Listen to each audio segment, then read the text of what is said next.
Alright, ABCs are done. We've done inward breathing, circulation. I've fixed the airway. I can put an OPA or an NPA in. We fixed the breathing. You can put oxygen on him if he is breathing. You can bag him if he's not breathing. And we check circulation. No pulse, start CPR. You want to check skin, moisture, temperature, color. Is it dry? Is it warm? Is it pink? Then after that, you're going to check to make sure no blood is leaving. So you're going to look at a hemorrhage sweep. All of those have to be done because everybody dies from either an airway, a breathing, or a circulation problem. Regardless of what their ailment, trauma, anything is, everybody dies from one of those three things. So ABCs are done. You're going to make a decision on what kind of patient this is. Is this a stay and play or is this load and go? This guy, let's say he's unconscious, unresponsive. I don't notice any significant bleeding at this time. Since he's altered level of consciousness, I'm going to assume that this is a super sick patient and we're going to do a load and go. I want to know what his significant injuries are before we move him. So I'm going to start from the head. You're going to palpate the head. You're looking for DCAT BTLS, so deformities, contusions, abrasions, penetrations, burns, tenderness, lacerations, and swelling.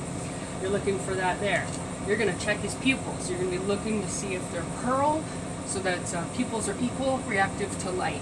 You're going to check inside his nose, make sure there's nothing broken here, that there's no blood coming out.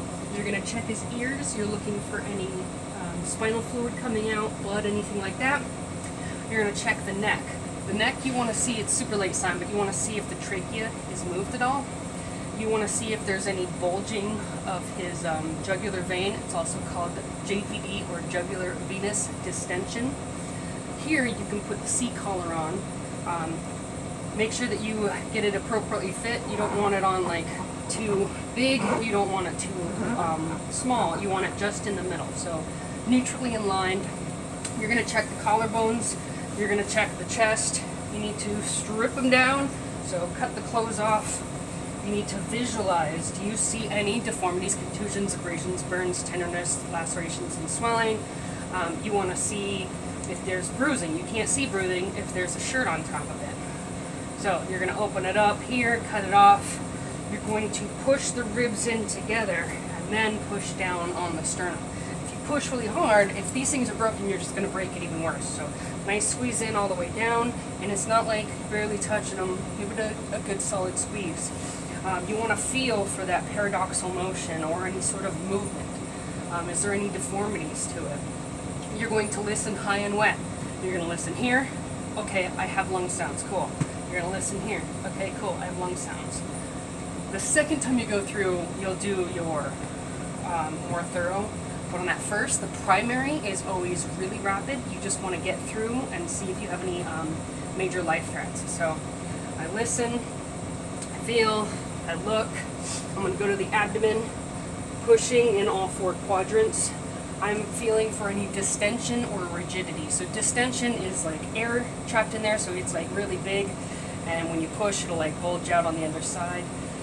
Rigidity is that it's such, it just gets rigid. It is indicative of an internal bleed and the blood starting to coagulate and get all thick. Last on the upper body is going to be the pelvis. So you're going to push in and then you'll slightly push down. If you push down really hard, it could take something that wasn't broken and break it even more. And this is called an open book fracture. So you don't want to push too hard here. Checking the arms. When you do limbs, you want to kind of push opposite. So push down like this, because if a bone is broken, you want to kind of give it a little bit of tension to see if you can get it to have that deformity or movement. And you want to check a pulse on both, so you can see if they compare and they match. So if this one's really quick and then you can't feel one on this side, there's an issue with circulation on this side. So that is the upper half of your trauma assessment.